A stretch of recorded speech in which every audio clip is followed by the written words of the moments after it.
Hola, ¿qué tal? ¿Cómo andan? Bienvenidas, bienvenidos a Desiguales, Televisión Pública, noche de domingo. Ojalá hayan tenido un lindo fin de semana largo. Todavía queda un ratito de domingo para disfrutarlo y aprontarse para una semana larga. No nos vayamos a acostumbrar que esta que comienza, efectivamente, tenemos que laburar todos sus días. Bueno, no está mi compañera Lucila Trujillo en esta noche. Tenía un malestar suficiente como para verlo desde la tribuna en la jornada de hoy. Miren que para que Lucila no esté, se tenía que sentir mal, pero nada grave, nada leve, algo muy leve, pero necesitaba recuperar un poquito de energía, así que le mandamos un gran abrazo. Hasta hace un rato charlando con Lucila, pensando también el programa de hoy. Programa de hoy, está Jorge Alemán en el living de Desiguales. Enseguida vamos a conversar con él de política, lo que más nos gusta. En el programa, 2 meses estuvo en la Argentina, mañana recién nos comentaba que se vuelve para España. ¿Y cómo le habrá ido? ¿Con qué sensaciones se va? Habiendo trabajado tanto en materia política, lo vamos a charlar en un momento nada más. Queríamos repasar algunos temas muy importantes de esta semana que comienza y no queremos dejar absolutamente nada sin mencionar, porque hace a la escena política de la Argentina en estas horas. En principio, fin de semana largo, les decíamos, y una Argentina de contrastes. 5 millones de personas movilizándose por turismo. Enseguida lo vamos a charlar con Candelaria Boto, pero al mismo tiempo convive esa escena con 17 millones de personas que se movilizan, acampan, tratando de llegar por lo menos a las 3, 4 comidas por día en sus casas. Esto no quiere decir que las 5 millones de personas que pueden disfrutar del ocio y del turismo sean responsables del otro, no. Habla de un país desigual. Y lo que tenemos que intentar es que esas 17 millones de personas tengan también ese acceso al derecho al turismo, al ocio, al goce, y no estén preocupadas todos los días, insisto, por poner la comida arriba de la mesa. Vamos a charlar sobre esto en un rato nada más. Pero también, miren, mañana, por ejemplo, va a haber una reunión en el Consejo Federal de Inversiones. Cada vez que hay una reunión de gobernadores y gobernadoras allí en la calle San Martín, en el microcentro porteño, porque algo en Casa Rosada no está funcionando bien. Históricamente siempre fue así. Será la segunda reunión y ahí, bueno, seguramente se van a dar algunas definiciones políticas importantes sobre las que espero mañana en Desiguales podamos tener buenos testimonios. Pero también en esta semana se va a seguir comentando el tema tarifas. Ya están las audiencias convocadas, esas audiencias donde se va a discutir de qué manera hay que segmentar, cuánto hay que aumentar, qué negocio hacen las empresas de un servicio que por lo menos consideramos que debería tener una participación del Estado mucho mejor. Se trata de servicios básicos, indispensables, esenciales, servicios para los que la vida humana necesita indispensablemente que eso funcione bien. Privatizado queda un poco a merced del mercado, ¿no?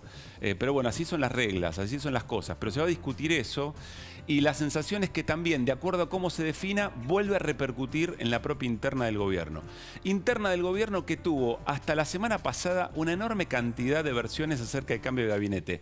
En Desiguales siempre decimos, no revolvemos nombres, no hablemos de cosas que todavía no ocurrieron, son decisiones muy dinámicas, cambia la escena. Bueno, efectivamente esos cambios, por lo menos hasta ahora, no parecen darse, pero sí, atención, quizá algunas definiciones políticas para aquello que el ministro de Economía, Martín Guzmán, definió como una renta extraordinaria. Por la guerra, ya había ocurrido con la pandemia, hay sectores empresariales, sobre todo de alimentos, que han hecho mucha diferencia, mucha plata, sin invertir, sin agregar valor. Y el ministro de Economía dice, bueno, eso hay que distribuirlo, eso hay que repartirlo mejor. Parece que algunas medidas se vienen en ese sentido, aunque, insisto, no sé si a contramano de los cambios de gabinete, si una cosa reemplaza a la otra, bueno, lo vamos a ver. Pero por suerte en Desiguales, con mucha prudencia periodística, no nos adelantamos a cosas que, insisto, siempre son muy dinámicas y requieren de decisiones políticas que generan cambios. Y finalmente, algo que en Desiguales nos importa y mucho, es una microescena, es una escena muy pequeña, pero al mismo tiempo implica la vida cotidiana de 9 millones de personas en la Argentina. Son inquilinos e inquilinas. Se va a seguir discutiendo esta semana en el Congreso Nacional. ¿Por qué nos importa tanto? Bueno, de alguna manera reúne todo lo que recién veníamos comentando. En una escena muy acotada, ¿qué va a pasar con la ley de alquileres? El Estado va a tomar una decisión sobre qué lugar ocupa entre un sector económico muy importante, el mercado inmobiliario, y 9 millones de inquilinos e inquilinas. Va a ser muy importante esa definición, va a decir un montón de cosas. Así que esta es la semana que se nos viene y es la semana que tenemos ganas de pintarles aquí en Desiguales en este domingo por la noche en la televisión pública. Ya está Jorge Alemán, vamos a charlar con él, pero nos vamos al panel rápidamente. Desiguales, programa libre de humo. Compañeras, ¿cómo andan? ¿Qué dicen? Muy buenas noches. Bien, ¿Todo muy bien? bien. ¿Todo tranqui? Buenas noches. ¿Cómo les sienta el domingo de Pascua? ¿Bien? ¿Tuvieron un lindo fin de con semana? Ansiedad, con sobre ingreso de chocolate. Pero bueno. Muy bien, bueno, está bien. Bueno, cosas que no cambian, que el chocolate no cambia. Bienvenida a la Argentina, a la televisión pública, Luciana Bertoia. Volví. Yo le prometí que iba a volver, volví. Bueno, te extrañamos, bienvenida. Muchas gracias. Bueno, vamos a charlar de esa Argentina de los contrastes, Cande, en un ratito. Sí, por un lado, la Argentina de esta Semana Santa récord, ¿no? De turismo interno y también potenciado por el previaje. Y por el otro lado, estas 17 millones de pobres y también los reclamos en relación a los bonos para cobrar por jubilados y pensiones que se va a dar este mes. Bueno, en un ratito avanzamos con eso, insistimos, no es que esos 5 millones tengan la culpa de lo que padece una gran mayoría de la Argentina, para nada, sencillamente muestra esa Argentina de la desigualdad. Jime, ¿algunas decisiones vendrán desde el Ministerio de Economía? Y mira, por lo pronto apareció un inesperado proyecto para captar la renta inesperada. Sí. Estuve averiguando de qué se trata, cuáles son los sectores que quieren grabar, cuánta plata mueven esos sectores y qué viabilidad política tiene dentro de la Cámara de Diputados, que es la más difícil, que es por donde entran todos los proyectos de ley vinculados a los impuestos. Bien. Así que vamos a ver. Si es grabar y es renta, sí, me imagino que eso va a Congreso y ahí hay problemas, ¿no? Para sacarle a los más privilegiados una parte para repartir. Es una de las objeciones que tiene este proyecto todavía no nato, Sí. porque dicen, por la Cámara de Diputados esto va a ser muy sale? difícil. Y Claro. después vemos el Senado, pero tiene que entrar sí o sí por diputados. ¿Por qué? Porque es un impuesto y porque lo que están esperando hacer es, como dijo el propio Guzmán esta semana que pasó, capturar algo de esto que no estaba previsto y que muchos sectores están empezando a ver cómo se abultan sus ingresos, mientras que otros la ven pasar. Bueno, un poco la discusión sí. del aporte extraordinario de ganancias que tuvimos durante la pandemia, ¿no? Pero Claro. teniendo en cuenta que el contexto internacional tampoco es que va a durar por siempre, entonces hay que ver, bueno, si tiene que salir rápido, qué tipo de velocidad se puede dar desde el campo político. Sí, claro. Y además con sectores del poder económico que observan al gobierno y dicen, y no está muy... No, y ya salieron No a está decir... muy fuerte como para imponer estas cosas, ¿no? Sí, esto lo dijo Guzmán en la entrevista el lunes. El martes ya salieron a decir, no, esto es confiscatorio, Claro. quieren tomar parte de nuestras ganancias. Bueno, enseguida nos metemos en esto. En la producción de Desiguales eran las 7 y piquito de la tarde y alguien dijo, tuiteó Cristina. Listo, cambia todo. Tuiteó todo. Cristina sobre algo que efectivamente va a cambiar y muy fuerte, tiene que ver con el Poder Judicial, Luciana Bertoia. Sí, bueno, domingo muy agitado en el mundillo judicial porque, bueno, el Consejo de la Magistratura, tal como lo conocíamos, murió el sábado. Y mañana vamos a ver si resucita el Consejo de la Magistratura como existía hace 16 años. Todo por obra y gracia de la Corte Suprema. Recordemos, Consejo de la Magistratura, que es el órgano que además de manejar la caja del Poder Judicial, o una de las cajas más importantes, pone jueces y determina las sanciones para sacarlos si se portaron mal. Exactamente, y además ahí es como que se cocina toda la rosca político-judicial vinculada a los tribunales. Por eso es tan importante tener un asiento ahí. Sí. Y lo que va a pasar en las próximas horas, podrá ser mañana, podrá ser pasado mañana, es que después de un fallo de diciembre de la Corte Suprema, Horacio Rosati, el presidente del máximo tribunal, se va a sentar para presidir también el Consejo de la Magistratura. Bueno, así lo explicaba Cristina Fernández de Kirchner en este tuit de hace algún rato nada más, respecto de esto que nos va a contar en detalle Luciana Bertoia. Escribió Cristina, ¿en serio que solo el periodista Matías Mousset se dio cuenta de lo que va a pasar mañana en Argentina, en tu país? Qué raro, con tantos periodistas independientes y de investigación que hay en la tele y en los grandes diarios, la casta de la que nadie habla. Felices Pascuas para Matías, por supuesto, a partir del tuit de Cristina. Yo creo que no es un palo para quienes trabajan en el periodismo judicial, sino concretamente está queriendo resaltar que muy poco se habla de esto. Bueno, ¿qué tuiteó? Mañana el presidente de la Corte Suprema, Horacio Rosati, va a asumir como presidente del Consejo de la Magistratura, el órgano que designa y remueve jueces, gracias a un fallo dictado por él mismo y sin dejar su puesto en la Corte, que también ganó autoeligiéndose meses atrás.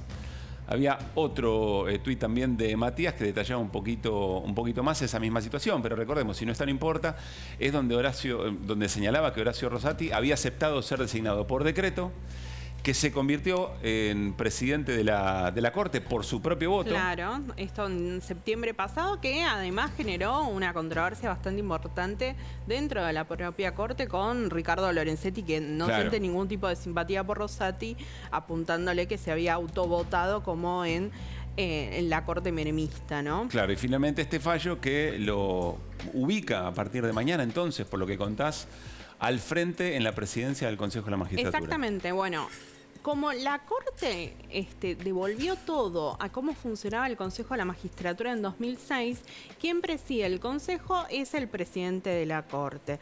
Hasta el miércoles había un presidente en el Consejo de la Magistratura que era el juez Alberto Lugones, que ¿qué hizo? Levantó sus cosas de la oficina de la presidencia y se fue a su vocalía, porque no quiere que lo acusen de estar usufructuando un cargo que no le pertenece. O incumpliendo un fallo de la Corte. Exactamente. Bueno, esa es un poco la tensión. Pero déjame comentar algo con respecto a lo que decía Cristina en el tuit con respecto a, bueno, ningún periodista se dio cuenta. Lo que están leyendo en el gobierno, en el Frente de Todos, es que hay mucha presión por parte de los medios para que Rosati vaya mañana y desembarque. ¿No? Se presenta con este verbo, desembarcar. Entonces, me parece que ellos describen como un operativo clamor, ¿no? Y entonces dicen, ¿qué posibilidad de maniobra tiene Rosati? Esto es lo que se están preguntando un poco en las usinas del gobierno vinculadas a la justicia. ¿Qué va a pasar? Hasta ahora no sabemos. Los rumores son que podría presentarse mañana Rosati y asumir como presidente.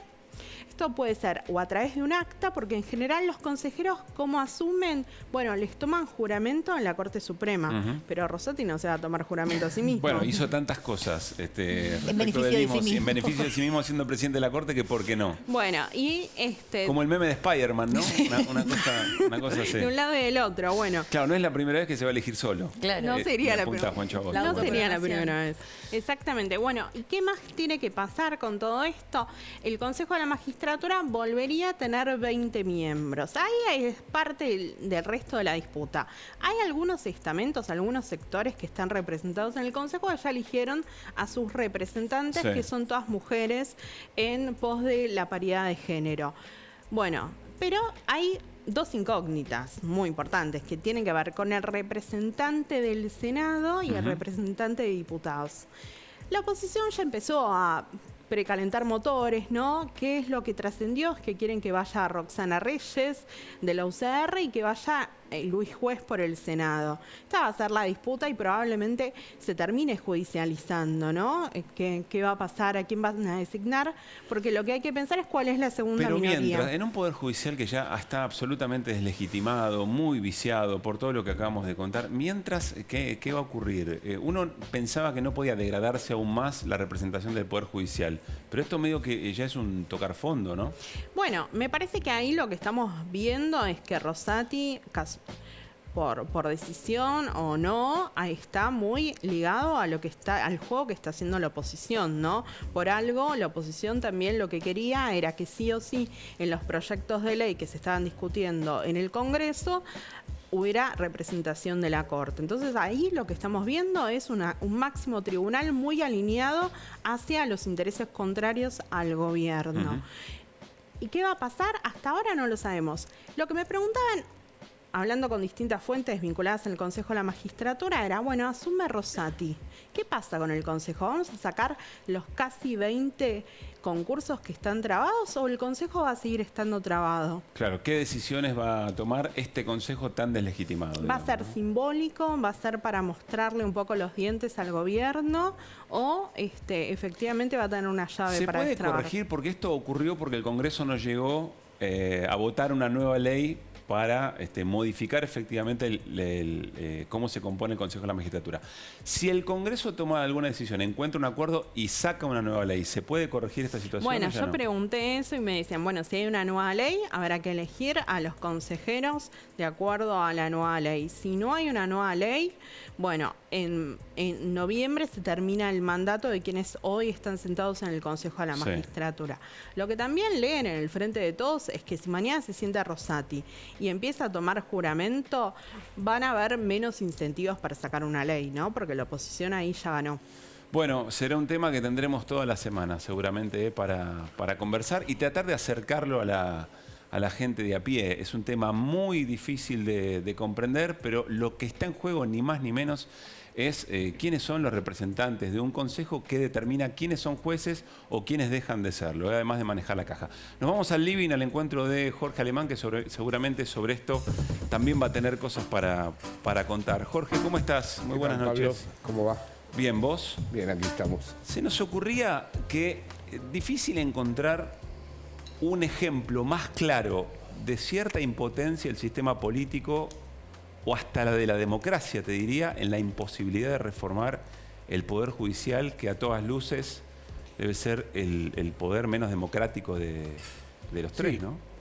Es un ejemplo mundial, pero te diría que el problema de la impotencia ya está sugerido en todo el horizonte marxista contemporáneo y en todo el horizonte de aquellos que tratan de pensar proyectos de emancipación o de alternativas al neoliberalismo o de alternativas al capitalismo.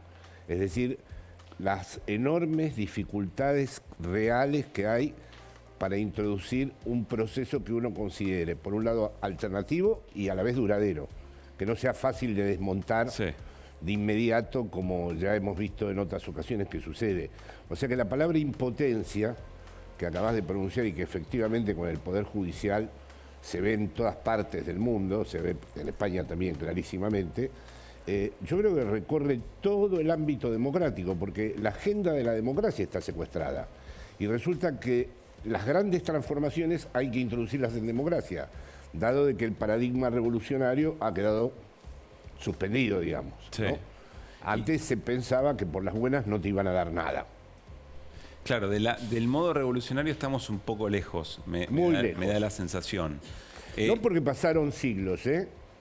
Muy lejos por la aceleración del neoliberalismo, por la cuestión tecnológica, por la transformación antropológica de los seres humanos, porque yo formé parte de la época de la revolución, o sea que no es que pasaron siglos. Pero entonces, para vos, ¿cuál es la clave? ¿De qué manera un proyecto de estas características podría, no sé si imponerse, pero sí ganarle a su antagonista? Mira, yo no veo muchos secretos, pero primero tiene que consolidarse hegemónicamente. Es decir, sigo pensando en la línea, con todas las matices, variaciones, en la línea del peronismo, de Gramsci, de Laclau. Es decir, si no es una fuerza popular que articule muchos sectores, no solamente ya vertebrado en el eje capital-trabajo, que era antes el eje principal, la clase obrera. Ahora hay que incorporar también al feminismo, a la ecología, al LGTBI. Se trata, cuanto más capacidad de articulación y conexión, más solidez puede tener una fuerza que en la democracia, que es un problema gravísimo que sea en la democracia, pero como dijiste muy bien, nos quedó muy lejos lo otro, que en la democracia dé lugar a una transformación con efectos reales. A ver, Jorge, me parece que esto nos mete de lleno en la escena política de la Argentina y sobre todo en el momento del frente de todos. Sí. Ahora me contás con qué sensaciones te vas. Estuviste 2 meses acá trabajando políticamente. Pero ¿qué es lo que le daría más fuerza al frente de todos y al gobierno en este momento? ¿La unidad o decisiones que efectivamente logren distribuir mejor la riqueza, hacer vivir mejor a la gente? ¿Qué viene primero? Las dos, me parece. Yo pienso en las dos. Yo personalmente lo considero un poco trivial esto de si sos albertista, en fin.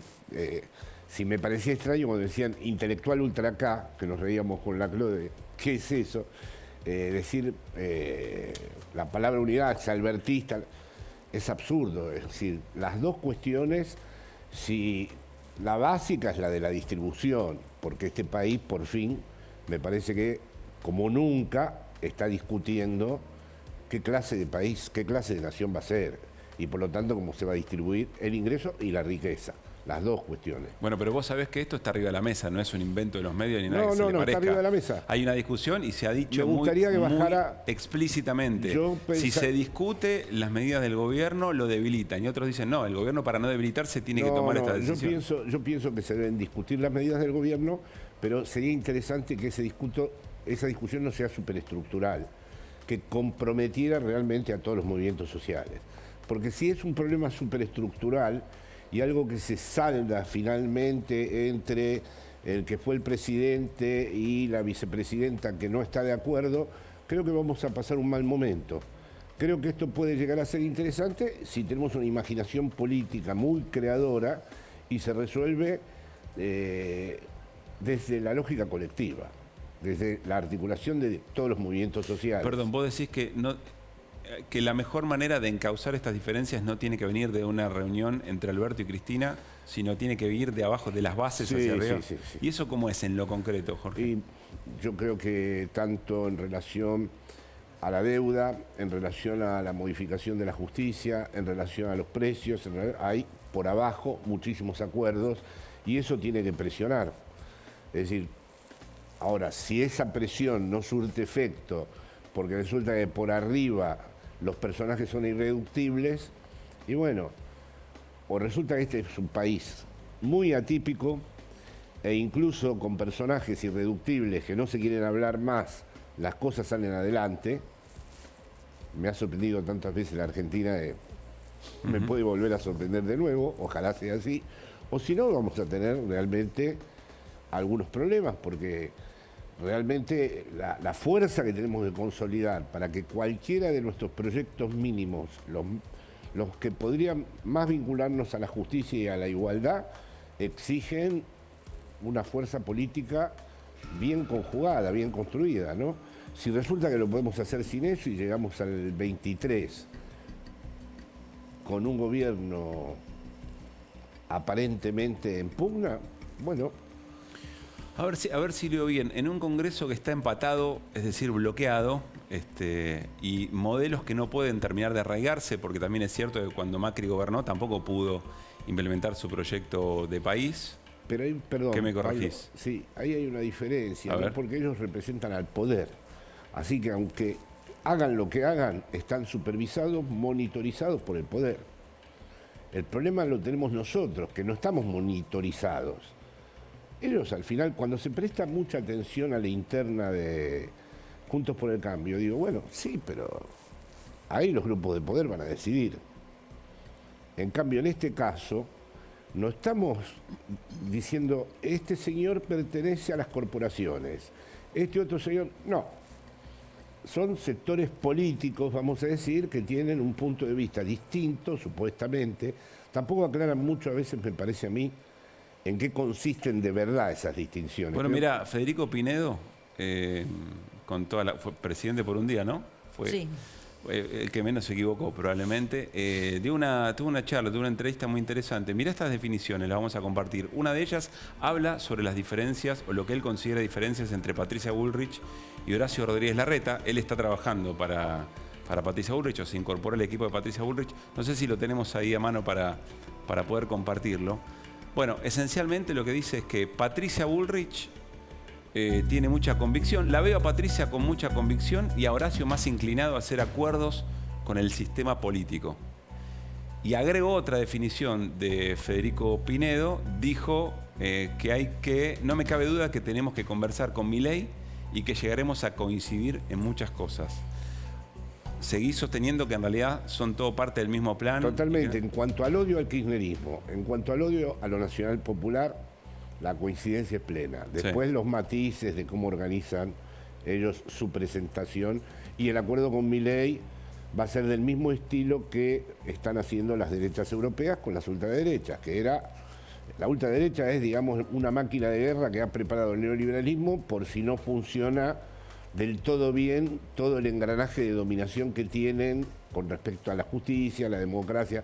Por si hay algún cable suelto, tenemos también la ultraderecha, que es la nueva novedad, sí. ¿No? Así que el acuerdo con Milei seguro que va a ser. ¿Y vos creés que lo pueden contener? ¿O una vez que eso ocurre, una vez que se mete en una representación política más tradicional, Ya después ese es un punto de no retorno respecto de la ultraderecha o el neofascismo presente en la vida política argentina. No lo van a poder contener porque este neofascismo describe muchas cosas para, digamos, darse un barniz. Pero si les prestás atención, lo que dicen todos es que hay que reducir impuestos y que hay que ajustar el gasto público y que hay que reducir... O sea que la señora Le Pen puede decir que hay que construir una nueva nación, esto, lo otro. Pero si la escuchás bien, se trata de los impuestos, que hoy por hoy sigue siendo el único mecanismo de distribución del ingreso que queda en el marco del neoliberalismo. Pero fíjate, aquí las grandes empresas tendrían una cifra del 30% que pagar a Hacienda, para pagar a los impuestos, y resulta que evaden y pagan solo el 4%. Bueno, la ultraderecha viene a garantizar desde todos los planos, en su alianza con las derechas liberales, que los impuestos vayan desapareciendo. O sea, para vos son todos halcones, no hay halcones y palomas. Sí, clarísimamente. Clarísimamente. Bueno, el Partido Popular en España ya gobierna con Vox. Bien.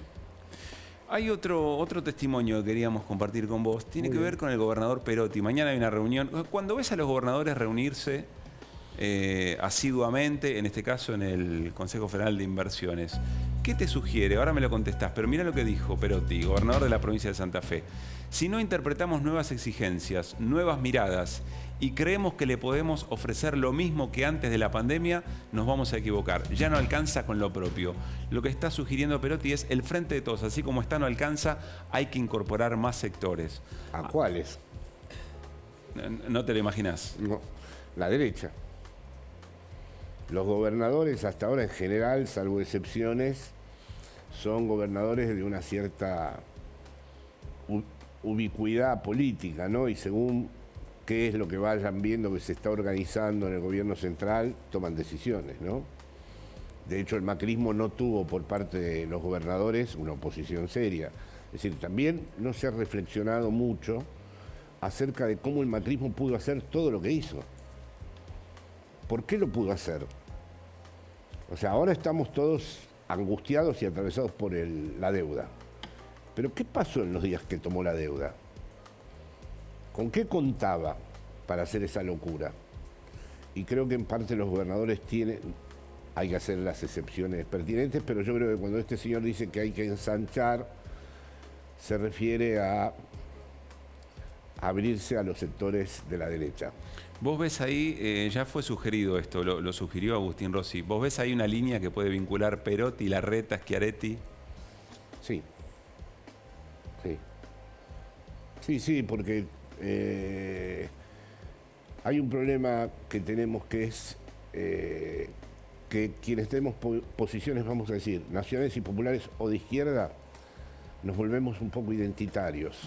No encontramos la llave para articular mayorías. Y tenemos un problema ahí, porque como decía el maestro Ernesto Laclau, nunca se hace con un símbolo un movimiento popular, necesita varios articulados. Y de golpe nos entusiasmamos con un solo símbolo. Y entonces hay un problema de integración muy serio. Me refiero a algo que aspire a ganar, no a algo que sea testimonial, ¿no? Y en cambio, estas derechas, el Partido Radical ya lo ha mostrado, estos sectores del peronismo también lo podrían mostrar, pueden, según los factores de poder, acordar. O sea que yo creo que el 23 es muy delicado. ¿Qué es lo que más te preocupa de la escena del 23? Bueno, el cambio del mundo, la pandemia, la guerra, está preparando, es decir, hay una idea, Pablo, que habría que sacarse de la cabeza. La ilustración, entre comillas, nos metió que hay cosas que son irreversibles, que no pueden volver a suceder. Por el contrario, hay que pensar que lo que sucedió puede volver a suceder y peor. Y pienso que el mundo está en una deriva compleja. ¿La ves a Cristina candidata? ¿Crees que puede ser candidata Cristina en el 23? Yo pienso que tendría que haber sido ella candidata. En el tiempo en que conversaba con ella, le insistí en esto, pero no se dieron las condiciones. No lo sé. Esta pregunta no va a hacer responder. Si me preguntás si debería ser candidata, visto lo que estamos viendo, me parece que sí. O sea, para vos Cristina hoy debería ser la presidenta. No, hoy no. Pero digo, si En función de lo que vos creías que tendría que me haber parece hecho que en el kirchnerismo parece 19. tener una identidad constituida de tal manera que le tenemos que admitir que tiene dificultades para aceptar o dar lugar a otros. Podemos enumerar los errores de los otros, pero es cierto que ya es un clásico. Es cierto que abrirse le cuesta, que vive mucho más tranquilo cuando se reconoce entre los propios. Si es así, lo mejor es que ella asuma esa responsabilidad. Jimé. Sí, me preguntaba, cuando vos empezaste el reportaje diciendo que abajo, en las bases, hay unidad, hay acuerdos sobre los temas principales, ¿qué pasa si esos acuerdos no pueden subir en el ascensor hacia las cúpulas y si está esta posibilidad de que la derecha o la extrema derecha empiece también ya a cosechar en esas bases? Bueno, ese es el problema que veo. Yo hablo con las bases. He conversado en estos 2 meses con todo el mundo. No veo ganas de que se rompa todo. Claro. No veo un deseo de verdad de... Algunos tienen más simpatías, otros dicen, ponen el acento en cómo el gobierno se ha quedado dormido, otros vuelven a ella como la verdadera redención de todo el asunto. Sí. Pero en el fondo la unidad me parece algo deseado por las bases. Lo que no sé si eso sube para arriba, si el ascensor funciona. No Pero sé, es interesante porque recién dijiste, Jorge, que para vos la definición, cómo salir del empate hegemónico, tiene como gran protagonista las bases, digamos. Ahora, si no se manifiestan, si no se las convoca y si no pasan a ser grandes protagonistas, o si nadie se apoya en esas bases, en el pueblo, digamos, ¿no? En la categoría pueblo tratemos de mantenerla activa. Sí, pero ojo, Si- el pueblo no está ahí, no existe. El pueblo es el resultado de esa articulación. Si esa articulación no se da, uno habla de un pueblo con el que sueña, ¿no? O sea, pueblo sería que la Cámpora, Grabois, el feminismo, el LGTBI, la CGT, los sectores vinculados a Axel, todos esos realmente se pusieron de acuerdo en un proyecto transformador nacional y popular. Ahora, si esto no es posible porque resulta que hay una máquina interpretativa en la Argentina que es muy, como diríamos, abundante, es una especificidad de este país, bueno, habrá que ver. Alguien dijo en las últimas horas que Martín Guzmán es peronista. ¿Te parece que Martín Guzmán es peronista en función de sus Bueno, el peronismo es una definiciones cosa similares? posicional, no sé, puede serlo y dejar de serlo, porque además el peronismo no es un sustancialismo, no se define por algo permanente. Es decir, de golpe el peronismo tiene mucho que ver con la responsabilidad política que se asuma con respecto a estos temas relativos a la distribución, a la justicia, a la igualdad, ¿no? O sea, podría llegar a serlo. Hablas de definiciones y tenés, desde que arrancamos la charla que dijiste o recordabas cuando te ubicaban como ultra K, intelectual ultra K, etcétera, etcétera. ¿Cómo te sentís ahora que tu mote es de moderado? Más allá de quién lo hace, quiero compartir, déjame compartir un tuit de Alicia Castro de hace unas horas. No, pero más allá del nombre propio, pero fíjate la definición. Dice, los cultores de la moderación transformadora y la radicalización impotente, te cita, ¿qué puede fallar? ¿Cómo te sentís Es un en ese lugar? es un insulto y lamento que entre compañeras y compañeros haya con tanta facilidad florecido entre nosotros el insulto. Esto es que fui a una reunión que me invitó Daniel Santoro con diversos sectores, para nada, solo para discutir, para hablar como estamos hablando vos y yo. Sí. No tenía ningún proyecto, no tenía nada que ver, ahí me pusieron el frepaso, esta señora nos llama impotentes. ¿No va muy rápido todo? Puede llamarme esta señora, yo no sé qué hace esta señora, pero yo sí sé lo que hice, ¿eh? Y el precio que pagué por lo que hice, que fue perder este país. ¿No va muy rápido esta señora llamándome impotente por una reunión que me invitan unos jóvenes, de los cuales algunas fueron preguntas interesantísimas? ¿Qué está pasando? Yo no entiendo bien esto. Realmente he vivido el estallido de Podemos muy de cerca, desde el interior. Pero esto así, no lo entiendo. Y por supuesto que no me considero moderado. O sea, esta oposición en esto soy gramsciano, peronista, lagrosiano. Lo mido por los resultados. Si no, el grupo más radical de este país sería el PO. Y lo más radical que hubo en España, la ETA. No, la ETA empezó a ser radical ahora, que dejó de matar gente. No mido. Eso de medir la moderación y la radicalidad por lo que uno dice me parece una estafa. Me parece una extorsión intelectual. Porque decir, cualquiera puede decir. Lo que me interesa son las consecuencias de lo que uno dice, no los enunciados. Esta señora, vamos a ver qué consecuencias tiene lo que ella dice. Jorge, te está yendo a España. Menos mal, porque me empujan, me parece. Brevemente, ¿qué es lo que más esperanza te da al irte respecto de la escena política? ¿Qué es lo que más te preocupa? No, a mí lo que más esperanza me da siempre es que la lluvia de militancia hay en este país. Y, entre otras cosas, la reunión que tuve con esos jóvenes y otros jóvenes, y el otro día conversé un poco, tuve el gusto de estar con Federico Grabois, que respeto también muchísimo. ¿Con Juan? Con Juan, perdón, sí. Intercambié algunos Telegram con Máximo, me vi en algún momento con Cristina. Bueno, tengo esperanza en ese caudal que tiene este país para interpretar que un destino distinto merece esta nación, que no se conforma con aquello que los poderes asignan a este país. ¿Y qué es lo que más te preocupa de lo que viste? Bueno, esta especie de furor que hay ahora, en donde todo es binario, o sea, tanto hablar de la deconstrucción y del no binarismo, y se ha transformado todo en un partido de Boca y River, y uno no puede tener el menor esfuerzo de complejidad en temas que lo merecen. Es decir, hay temas que no merecerán complejidad, pero hay algunos. Yo, por ejemplo, con respecto a la violencia, como le decía el otro día a un amigo, me dice, bueno, lo de los ucranianos, la derecha lo llora. Bueno, yo también condené cuando Atocha voló, y la derecha también lo condenaba, pero yo no iba a dejar de condenar cuando 200 obreros volaron por el aire por una bomba. Condeno el atentado a la Embajada de Israel, aunque la derecha lo aproveche. Condeno cuando la ETA empezó a matar a concejales del PSOE. O sea, que la derecha condene... A mí la extorsión de que una cosa la condene la derecha no me parece que sea un motivo por el cual yo pueda... Traigo este ejemplo para salir de esta cosa binaria y que es lo que me preocupa. Lo que me preocupa es que se arruinen cosas que son interesantísimas, pero que merecen lecturas más complejas, porque estamos en un escenario mundial muy complejo.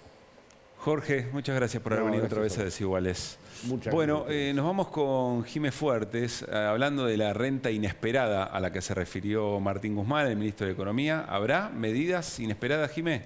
Así parece, el inesperado anuncio del ministro Guzmán con este proyecto de ley para captar la renta inesperada. Se sabe muy poco, pero si querés lo escuchamos al ministro cómo lo anunciaba esta semana que pasó. Lo que buscamos es encontrar un mecanismo para poder redistribuir la renta inesperada, que no es producto de una inversión adicional que se genera hacia los sectores que más desprotegidos han quedado. Si nosotros, y estamos trabajando en ello, logramos el apoyo, esto obviamente va a requerir en su momento el apoyo del Congreso, para poder obtener parte de esa renta, tendremos más capacidad para efectivamente asegurar que la Argentina va en la senda de una distribución del ingreso más equitativa, con más instrumentos para apoyar a los sectores que hoy son prioritarios desde el apoyo que necesitan. Bien, Jimé, una definición bien concreta de Martín Guzmán, clarísimo. Ahí hay una masa de recursos por la que nadie invirtió y que por la situación extraordinaria de la guerra y otras cuestiones hay que distribuir mejor, ¿no? Sí, el contexto es la guerra, lo que lo produce son 3 sectores: minería, petróleo y granos. Te tiro un datito, la bolsa de Rosario dice que este año van a tener una renta inesperada de 350.000 millones de pesos. A partir de este nuevo escenario. Ahí estamos de la compartiendo guerra. esa placa, ¿no? Exacto, por eso te digo, son los 3 sectores principales, son estos 3, y lo que están dando cuenta es el volumen que ellos mismos dicen, que ya se dan cuenta que van a empezar a ganar. El problema es que apenas salió esta iniciativa, apenas lo dijo el lunes, el martes el ministro de Agricultura, Julián Domínguez, dijo que no estaba al tanto, uno de sus subsecretarios se pronunció en contra. Entonces, digo, estamos hablando de un ministro o un sector, un ministerio dirigido por un funcionario que responde a Alberto, que de alguna manera está cuestionando la iniciativa del ministro, que estuvo siendo muy cuestionado, y Alberto le pide que salga a ganar terreno político con este anuncio. Aparte, te digo, los destinatarios de esto que podría llegar a captarse a partir de este instrumento, esta ley impositiva, son 2. Los monotributistas, que no son los monotributistas que estamos acostumbrados a O sea, facturar. ¿a quién se le va a repartir lo que se recaude? Sí, los beneficiarios. Vamos a ver qué forma toma ese beneficio después. Tampoco por eso no está definido. Los beneficiarios son los monotributistas y eventualmente empezar a dar un bono fijo para ir comiéndole a las paritarias, comiéndole tiempo, para adelantar. La cuenta de paritarias se dice cuando estás negociando con los sindicatos. ¿Para qué? Para que ya de movida haya una medida que implique cash en estos sectores que estamos viendo que ven que su plata se desvanece. Bueno, a ver, Jim, estamos hablando en concreto de una decisión política muy importante, que es ir a buscar esa ganancia inesperada. Sí, pero con una ley, o sea... Con una ley que hay que ver ley. qué es lo que pasa en el Congreso. Por eso te digo. Y que genere un fondo a repartir entre los sectores que más lo necesitan. La otra preocupación es si eso se incorpora como salario o como retribución, pongámosle un nuevo IFE o algo que se le parezca, como eso después no se traslade a precio, es decir, que no vuelva a generar la especulación, ¿no? La rueda de la especulación. Bueno, ese es uno de los argumentos más monetaristas en cuanto a que los salarios son los que producen la inflación. En este caso estamos corriendo muy de atrás. O sea, aparte estamos hablando de poco dinero para los beneficiarios, pero muchísimo dinero para los que en este momento de casualidad ven sus ganancias incrementadas. Vos lo que de decís, golpe. es una decisión tomada, todavía hay que conocer el instrumento y pulir el instrumento. Y Sí, saber qué armarlo. instrumento va a ser, porque si no van a ser retenciones móviles, si no va a ser un aporte extraordinario, como él dijo en la misma entrevista, difícil las herramientas que te quedan, no son tantas. Bueno, nos vamos, gracias Jimé, nos vamos al corte. Cuando volvamos vamos a charlar con 3 mujeres que están trabajando en los barrios populares, que están conteniendo las demandas, que efectivamente están construyendo un sentido comunitario, y nos van a contar qué es lo que está pasando. ¿Llega o no llega la mejora económica que muestran algunos números de la macroeconomía en el país? ¿Cuál es la realidad después de la pandemia, después de esta recuperación económica?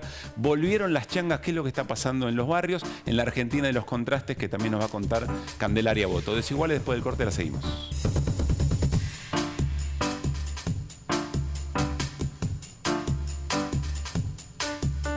Muy bien, seguimos en Desiguales y como les decíamos, estamos aquí con 3 mujeres que están en los barrios populares trabajando todos los días y que de primera mano tienen un registro de lo que efectivamente allí está ocurriendo. Vamos a ir con Cande Boto antes.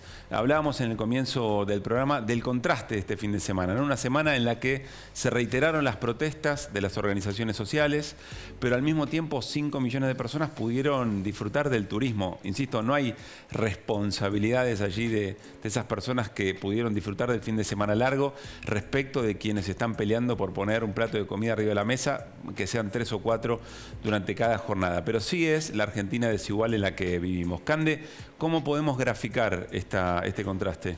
Exacto, la idea es ponerle números a estos contrastes, a estas desigualdades, siempre pensando en el horizonte, ¿no?, de los derechos laborales, y ojalá todos nos fuéramos los fines de semana. Estos feriados fue récord en términos de turismo, se trasladaron casi 5 millones de personas, 2.600 como turistas, que tiene que ver con el largo del fin de semana.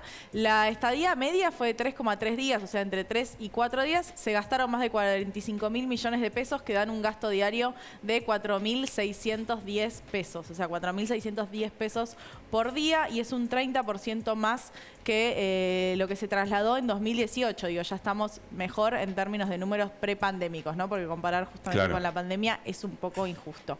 Y en el otro lado que tenemos la realidad de las mayorías populares, la realidad de quienes son beneficiarios, jubilados, jubiladas del ANSES, que son 4,6 millones de jubilados y pensionados que ganan menos de 38.630 pesos. Pensemos que la mínima está en 32.630 pesos y que son quienes van a cobrar el bono de 6.000 pesos. Y yo pensaba, ¿no? Bono de 6.000 pesos que se supone que tiene que alcanzar para todos estos aumentos, este 6,7% de inflación. Son menos de 2 días de lo que se gastó en este turismo nacional.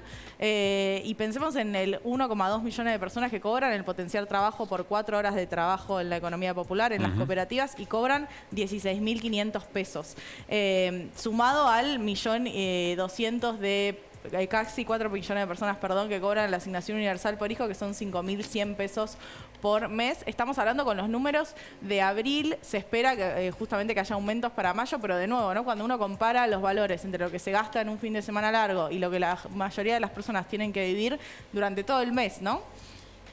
Bien, bueno, esto es lo que el principal problema, digamos, ¿no? Esta desigualdad y cómo hacer para que todo lo que crece en la economía, que no es por arte de magia ni por rebote, pueda efectivamente llegarle a mayor cantidad de gente. Así cómo se reparte la torta, que es la gran discusión, y por suerte está muy arriba, está muy al frente en la discusión, incluso dentro del propio gobierno. Voy a presentar a nuestras invitadas. Está con nosotros Delina Puma, ella es de la Unión de Trabajadores de la Tierra.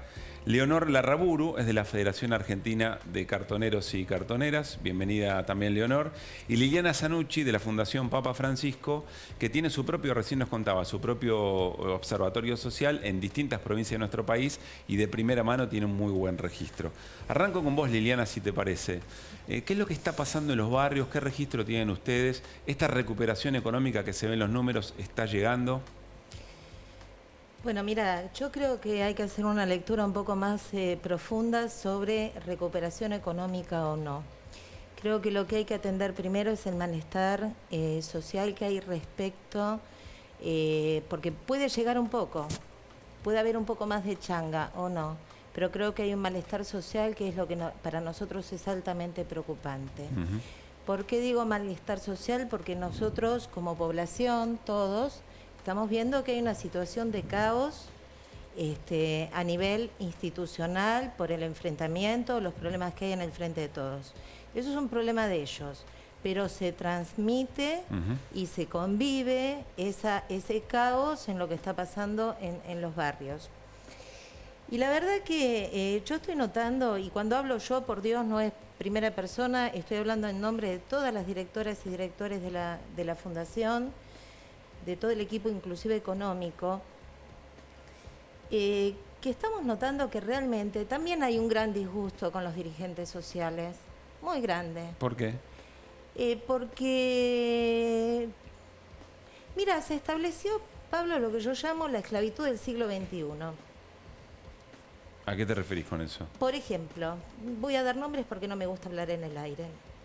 Por ejemplo, tenés una gran división entre las organizaciones sociales que están dentro del gobierno y las que quedaron afuera.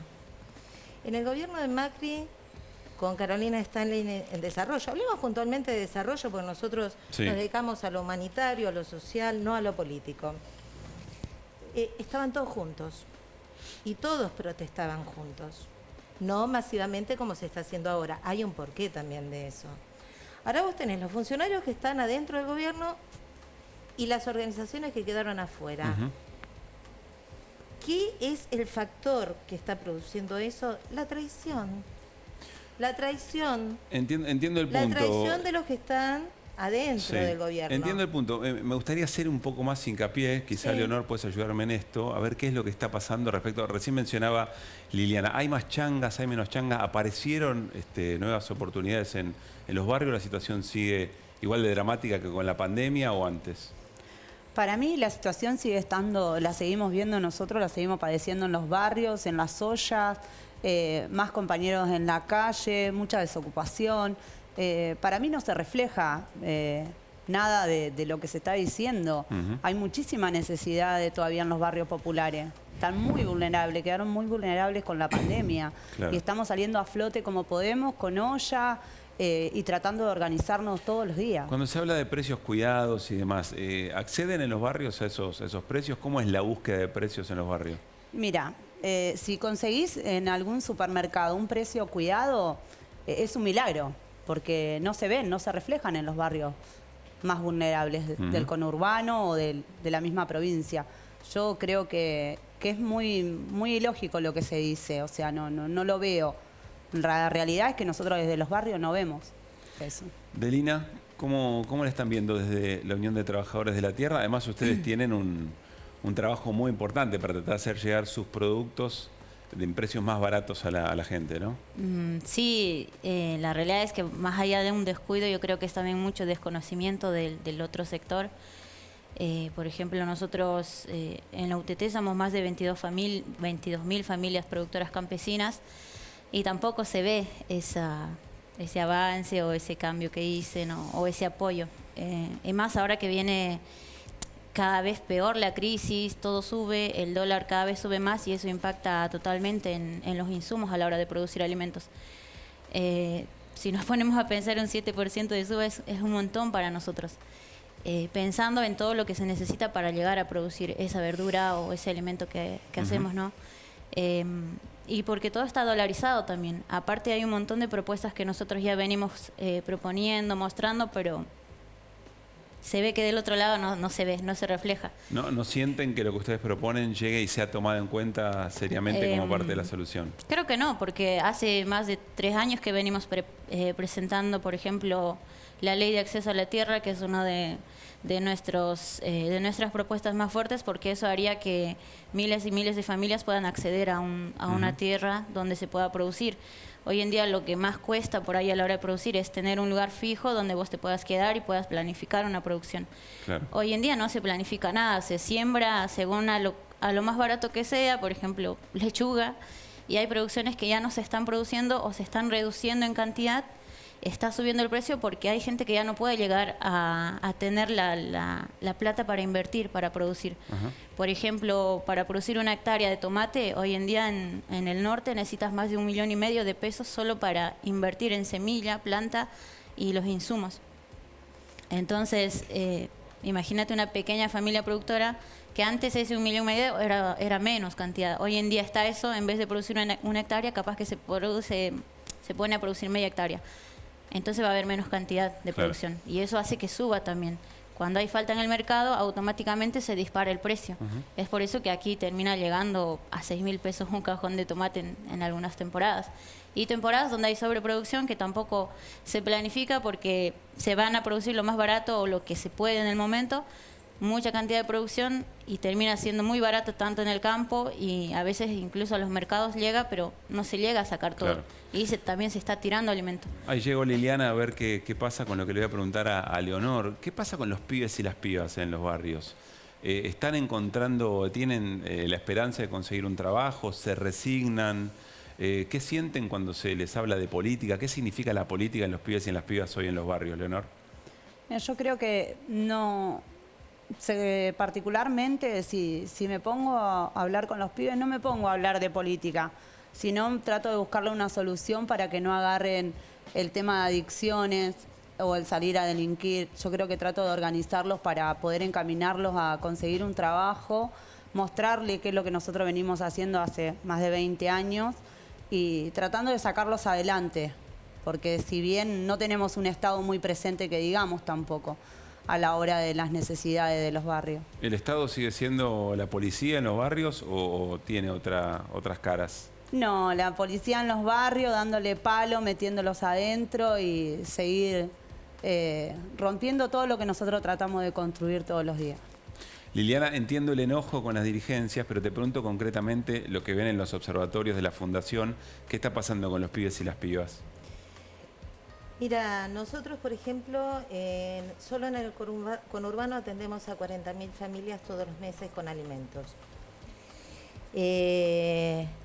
No es mi enojo, es decepción, que no es lo mismo, porque el enojo No, entra y yo sale. lo entiendo, te hago la salvedad, La no porque no decepción quiera. es otra cosa. No porque no quiera tocar el tema, sencillamente Ah. teníamos ganas hoy Sí. de ver qué era lo que estaba pasando en registro bueno, en el territorio. Mira, lo que están planteando las chicas, yo estoy de acuerdo, salvo con el tema. Mira, soy muy respetuosa de todas las instituciones, inclusive la policía, lo que fuere. Que hay excesos y a veces abusos, sí, claro que sí. De las dos partes a veces. Creo que tenemos que llegar a un punto de bajar todos un poco un cambio y Pero ver las posibles soluciones. Nunca hay dos partes entre la policía que pega y los pibes que... No, por eso te digo. No son dos Tampoco partes podemos decir iguales, que toda la digamos. policía No. mete palo. Es decir, la tenemos que referencia empezar a fue, tener porque en respeto. general los barrios cuando te Está golpean la bien, puerta pero del hay que Estado es la empezar a cana No, para totalmente romper de todo. acuerdo. A ver, yo vengo de la época de la dictadura. Tengo casi 60 años. Fui presa en la dictadura. Entonces no me vengan a contar está bien, absolutamente está bien. nada Es de esto. esa observación. Así todo, respeto todas las instituciones, desde cualquier movimiento.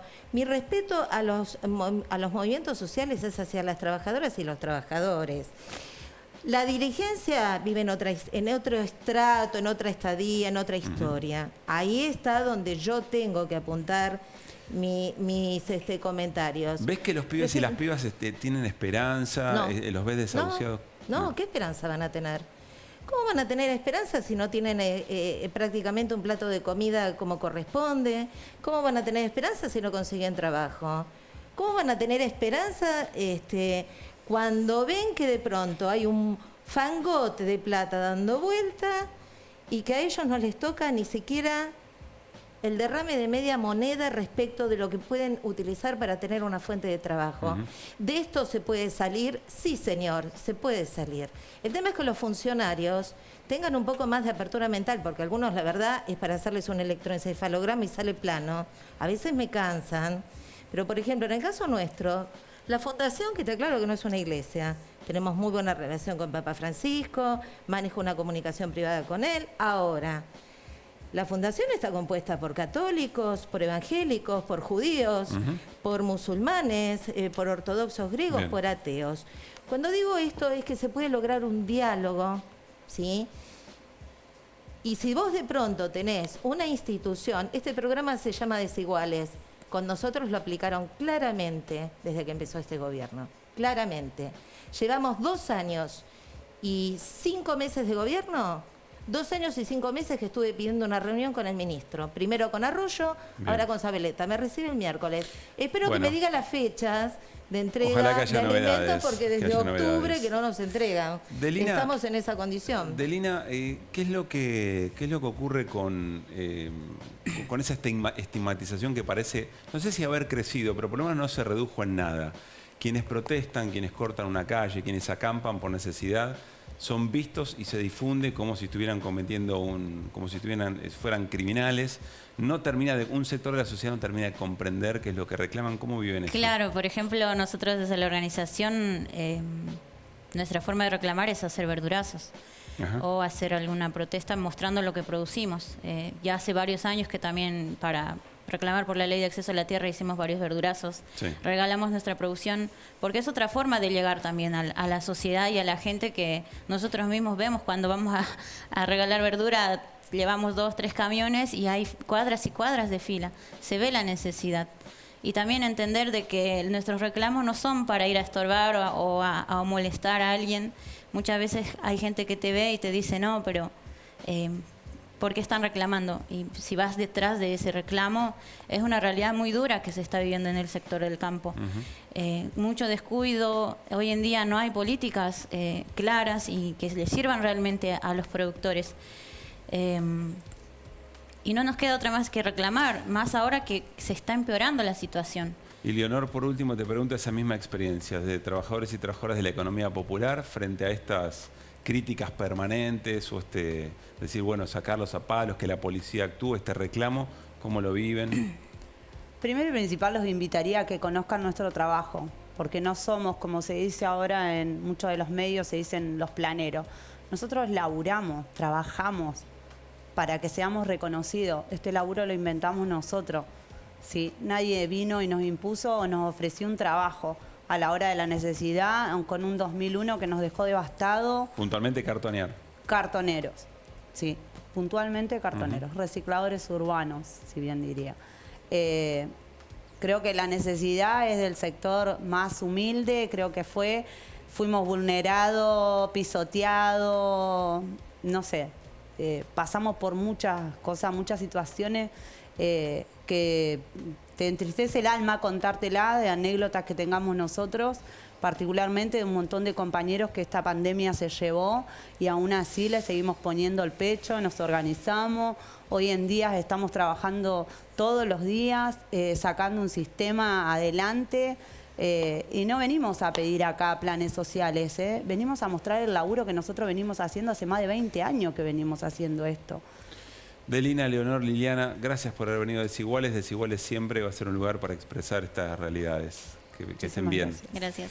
Bueno, nos estamos yendo, ¿eh? Se terminó el Desiguales de domingo. Mañana, con Luli, por supuesto, retomamos. A partir de las 9 de la noche nos reencontramos en la televisión pública. Que pasen bien.